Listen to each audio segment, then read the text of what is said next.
उत्तर प्रदेश की दिन भर की बड़ी खबरों में आपका स्वागत है। आज है 13 मार्च 2025। शुरू करते हैं फटाफट news. LPG cylinder on Holi पर योगी सरकार का तोहफा 1.86 करोड़ परिवारों को मिल सकती है गैस सिलेंडर। मुख्यमंत्री योगी आदित्यनाथ ने कहा कि पहले रिश्वत देकर गैस कनेक्शन दिया जाता था, अब फ्री में दिया जा रहा है। होली और दीपावली में गैस सिलेंडर मुफ्त दिया जा रहा है। होली के ठीक पहले बुधवार को मुख्यमंत्री योगी आदित्यनाथ ने प्रधानमंत्री उज्ज्वला योजना के तहत 1.86 करोड़ पात्र परिवारों को गैस सिलेंडर रिफिल के लिए 1890 करोड़ रुपए की सब्सिडी वितरित की है। इस योजना का शुभारंभ लखनऊ के लोक भवन सभागार में सीएम योगी ने बटन दबाकर किया। इस दौरान वीडियो कॉन्फ्रेंसिंग के जरिए प्रदेश के सभी जिलों में प्रभारी मंत्रियों ने कार्यक्रम में हिस्सा लिया। मुख्यमंत्री ने कहा, जैसे पहले गैस कनेक्शन के लिए घूस देना पड़ता था, अब वो देश में 10 करोड़ परिवारों में ये सुविधा फ्री उपलब्ध कराई जा रही है। इसके साथ ही होली दीपावली गैस सिलेंडर मुफ्त भी दिया जाएगा। उन्होंने कहा कि इस बार होली और रमजान एक साथ है तो सभी को इस योजना का फायदा मिलेगा। गरीब के लिए कल्याण के लिए प्रतिबद्ध सरकार सामने आ रही है। उड़ीसा से प्रयागराज ले जा रहे थे 42 किलो गांजा, 7 तस्कर अरेस्ट, 2 कार में रखा हुआ था माल। पुलिस ने बुधवार को पुलिस लाइन सभागार में गांजा तस्करी का खुलासा किया। 8.40 लाख रुपए मूल्य के 42 किलो गांजे के साथ 7 तस्कर गिरफ्तार हुए। पुलिस ने चालान कर दिया है। उत्तर प्रदेश के मौसम की तो होली पर हो सकती है बारिश। प्रदेश के पश्चिमी हिस्से में बरसेंगे मेघ, तापमान चढ़ेगा। यूपी में अगले 2 दिन में मेघ पश्चिमी इलाके में बरसेंगे। बूंदाबांदी पश्चिमी यूपी में शुरू होकर पूर्वी तराई हिस्सों में पहुंचेगी। इसके बाद प्रदेश में लू की परिस्थितियां बन सकती है। बुधवार को पश्चिमी यूपी के विभिन्न इलाकों में गरज चमक के साथ बूंदाबांदी के आसार है। मौसम विभाग के मुताबिक एक नए पश्चिमी विक्षोभ के असर में बदले हुए मौसम के बीच बुधवार को यूपी के पश्चिमी और तराई इलाके में बूंदाबांदी की परिस्थितियां बन रही हैं। वहीं 13 और 14 मार्च को पश्चिम में कहीं कहीं वज्रपात की संभावना। इसी बीच प्रदेश में तेज रफ्तार पछुआ हवा चलेगी। आंचलिक मौसम विज्ञान केंद्र लखनऊ के वरिष्ठ वैज्ञानिक अतुल कुमार सिंह के मुताबिक नए पश्चिमी विक्षोभ के असर से 14 से 15 मार्च को प्रदेश के तराई और उत्तर पश्चिमी यूपी के इलाके में हल्की बूंदाबांदी के आदेश है। बूंदाबांदी का सिलसिला आगरा बुंदेलखंड के इलाके में भी देखने को मिलेगा। 15 मार्च को प्रदेश के पूर्वी तराई इलाके समेत राजधानी के सटे कानपुर में बादलों संग बूंदाबांदी हो सकती है। बुधवार को दोपहर में झांसी, वाराणसी, प्रयागराज, हमीरपुर आदि में बढ़े हुए तापमान और धूप की तल्खी ने लोगों को परेशान कर दिया है। मौसम विभाग का कहना है कि बूंदाबांदी के बाद प्रदेश में तापमान बढ़त जारी है। मार्च के आखिर में प्रदेश में लू जैसी स्थितियां बन सकती है। सीएम बोले, लैंड जिहाद के जरिए पौराणिक स्थलों पर हुआ कब्जा, जो औरंगजेब चाहते हैं वे नाम रख लें। सीएम योगी ने एक बार फिर से औरंगजेब के मुद्दे पर विपक्ष को कटघरे में खड़ा कर दिया। उन्होंने महाकुंभ में हुई घटना के बाद अपने पक्ष को रखा। मुख्यमंत्री योगी आदित्यनाथ ने पिछली सरकार में माफिया लैंड जिहाद के जरिए प्रयागराज के पौराणिक स्थलों पर अवैध कब्जे किए थे, जिससे इसकी गरिमा को गहरी चोट पहुंची है। महाकुंभ के दौरान इन स्थलों को माफिया मुक्त कराकर कायाकल्प हुआ है।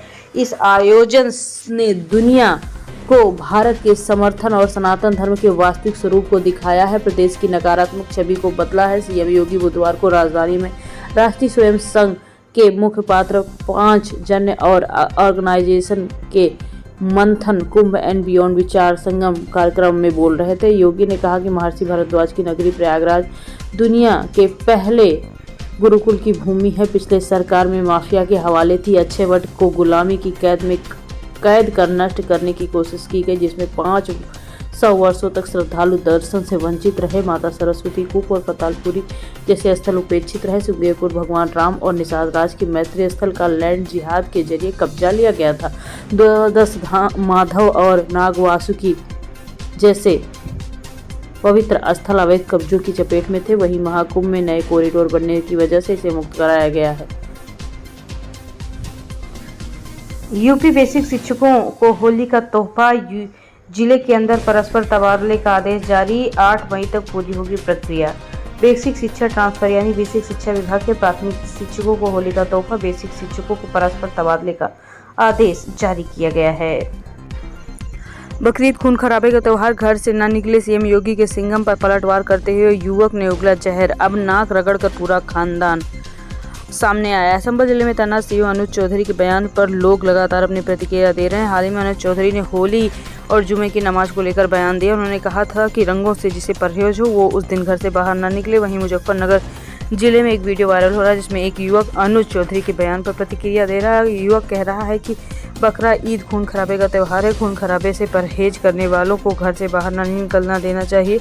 पुलिस ने कार्रवाई करते हुए युवक को गिरफ्तार कर लिया। दरअसल हाल ही में संभल में तैनात सीईओ अनुज चौधरी के बयान पर फेसबुक पर एक वीडियो वायरल हुआ था, जिसमें मुजफ्फरनगर जिले के एक लड़के ने बकरा ईद को लेकर सीईओ अनुज चौधरी के बयान पर प्रतिक्रिया देते हुए कहा कि बकरा ईद भी खून खराबे का त्यौहार है। अगर इससे आप बचते हैं तो घर पे ही रहें, उन्हें घर पे ही रहना चाहिए। हालांकि पुलिस ने कार्रवाई करते हुए उसे गिरफ्तार कर लिया है। आबाद नाम का शख्स थाना शाहपुर मुजफ्फरनगर लॉकअप में माफी मांगता नजर आ रहा है। भद्रा का साया जाने होलिका दहन का शुभ मुहूर्त और कथा। हर साल फागुन माह के तिथि पर होलिका दहन की परंपरा है। इस साल होलिका दहन 13 मार्च दिन गुरुवार को किया जा रहा है। होलिका दहन पर भद्रा काल का साया रहने वाला है। ज्योतिषों की माने तो छोटी होली पर पूरे दिन भद्रा का साया रहेगा। होलिका दहन के दिन लोगों को बहुत कम समय मिलने वाला है। आइए जानते हैं होलिका दहन का शुभ मुहूर्त। होलिका दहन की तिथि और शुभ मुहूर्त की बात की जाए तो इस साल फागुन पूर्णिमा 13 मार्च को सुबह 10:35 से प्रारंभ हो जाएगी। 14 मार्च को दोपहर 12:24 पर समापन होगा। चूंकि छोटी होली पर भद्रा का साया है, इसलिए रात 11:26 पर भद्रा समाप्त होने के बाद ही होलिका दहन कर सकेंगे। होलिका दहन की पौराणिक कथा के अनुसार, हिंदू पुराणों के अनुसार हिरण्यकशिपु नाम का एक राजा कई असुरों की तरह अमर होने की कामना करता था। इस इच्छा को पूरा करने के लिए उसने ब्रह्मा से वरदान पाने के लिए कठोर तप किया था। प्रसन्न होकर ब्रह्मा जी ने हिरण्यकशिपु को वरदान दिया, उसकी 5 इच्छाएं पूरी की और वो ब्रह्मा द्वारा बनाए गए किसी भी प्राणी को हाथों से नहीं मारेगा। वो दिन या रात किसी भी समय में नहीं मरेगा। पृथ्वी आकाश के भीतर नहीं मरेगा, अंदर या बाहर वो कहीं नष्ट नहीं होगा। पुरुष या जानवर, स्त्री पुरुष असुरों से नहीं मरेगा। वो अति अप्रियतम हो, किसी उसके पास कभी न खत्म होने वाली शक्ति हो, सारी सृष्टि का एकमात्र शासक हो। वरदान की प्राप्ति के बाद हिरण्यकशिपु ने अजय महसूस किया। जिस किसी ने उसके वर्चस्व पर आपत्ति लगाई उसे दंडित करके मार डाला। हिरण्यकशिपु का एक पुत्र था प्रहलाद। प्रहलाद ने अपने पिता को एक देवता के रूप में पूजने से इनकार कर दिया। उसने विष्णु पर विश्वास किया, उनकी पूजा जारी रखी। प्रहलाद की भगवान विष्णु के प्रति अति प्रीति आस्था से हिरण्यकशिपु क्रोधित हुआ और उसने प्रहलाद को मारने के लिए कई प्रयास किए, जिसमें से असफल रहे। इन्हीं कारणों की वजह से एक बार राजा हिरण्यकशिपु की बहन होलिका ने प्रहलाद को मारने के लिए अपने भाई का साथ दिया। विष्णु पुराण के अनुसार होलिका को ब्रह्मा जी के वरदान में ऐसा वस्त्र मिला जो कभी जल नहीं सकता था। बस होलिका उसी वस्त्र को ओढ़कर प्रहलाद को जलाने के लिए आग में बैठ गई। जैसे ही प्रहलाद ने भगवान विष्णु के नाम का जाप किया, होलिका का अग्निरोधक वस्त्र प्रहलाद के ऊपर आ गया। वो बच गया और होलिका भस्म हो गई। संभल जैसे 10 सच सामने आएंगे तो मुंह दिखाने लायक नहीं बचेंगे। सीएम योगी ने मीर बाकी का जिक्र किया। राजधानी लखनऊ में महाकुंभ 2025 से जुड़े एक कार्यक्रम में मुख्यमंत्री योगी आदित्यनाथ ने विपक्षी दलों पर जमकर निशाना साधा। इस दौरान सीएम योगी आदित्यनाथ ने कहा कि उन लोगों से कहना चाहते हैं कि विदेशी आक्रांताओं को अपना बताने से बाज आए, नहीं तो संभल जैसे 10 सच सामने आएंगे तो मुंह दिखाने के काबिल नहीं रहेंगे। मुख्यमंत्री योगी ने कहा कि कोई भेदभाव नहीं है, हर पंथ संप्रदाय साथ है और सभी को साथ लेकर चलने का हमारा भाव है। सनातन से उपासना की विधि हो या फिर संप्रदाय की उपासना की विधि, सबका सम्मान करते हैं। सीएम योगी ने कहा कि हम किसी की आस्था को जबरन रौंदे या बर्दाश्त नहीं कर रहे। संभल एक सच्चाई है। संभल के बारे में पुराणों में उदाहरण है।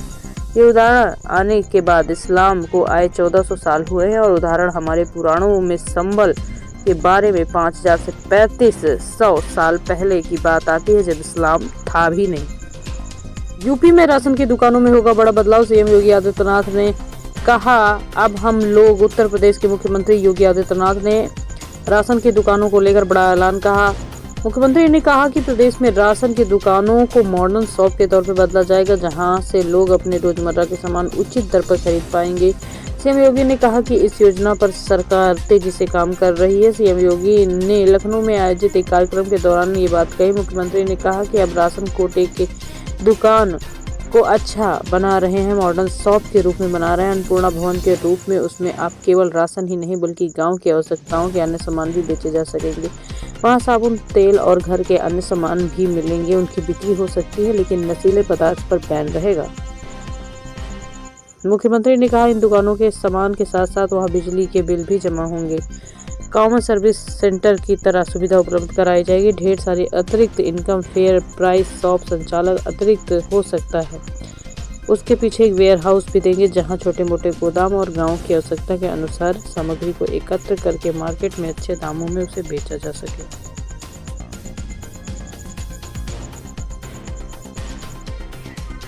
झांसी में रास्ते के लिए युवक की जान गई, बोला ऊंची आवाज में बात की तो कुल्हाड़ी से गर्दन कट हो जाए।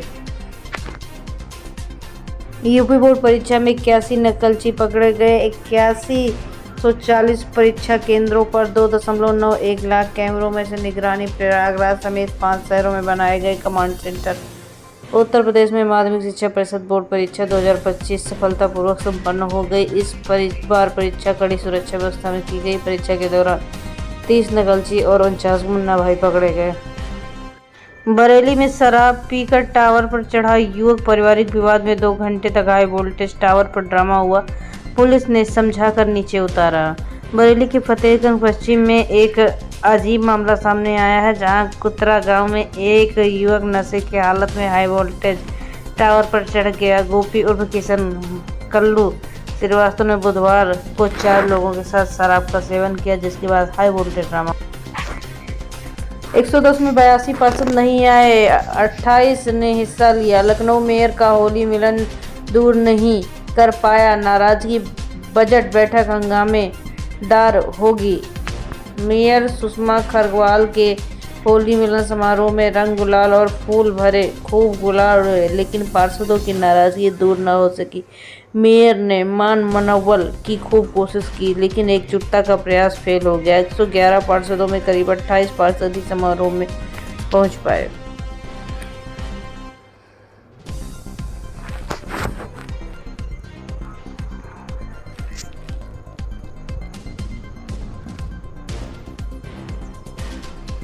मुख्यमंत्री योगी आदित्यनाथ ने स्टेडियम का किया निरीक्षण। रोपवे की तैयारी का लिया जायजा। बाबा विश्वनाथ पर करेंगे पूजा दर्शन।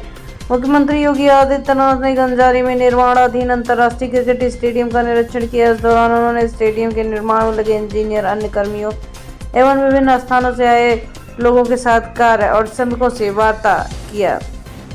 अखिलेश भैया होली से पहले विदेश टूर पर, हेलीकॉप्टर से दुल्हनिया लाने पर फंसा सिपाही। मंत्री बनने की ख्वाहिश में नेताजी की नींद उड़ चुकी है। योगी बोले पूरी दुनिया भगवा पहनेगी। होली से पहले तिरपाल में ढकी मस्जिदें, 4 पिस्टल के साथ महिलाएं गिरफ्तार। नेपाल में कट गया तगड़ा बवाल। ज्ञानेंद्र शाह की रैली में कैसा उभरा योगी आदित्यनाथ को लेकर विवाद, कौन सा पक्ष क्यों नाराज। नेपाल में हाल ही में हुआ एक रैली में मुख्यमंत्री योगी आदित्यनाथ का पोस्टर दिखाए जाने की वजह से विवाद हो गया। नेपाल में राजनीति का मुद्दा कैसे बन गया। भारत का नेपाल की लोकतांत्रिक सरकार और इससे पहले राजशाही से कैसा रिश्ता रहा है। नेपाल में मौजूदा समय में भारत को लेकर चर्चा क्यों बनी हुई है।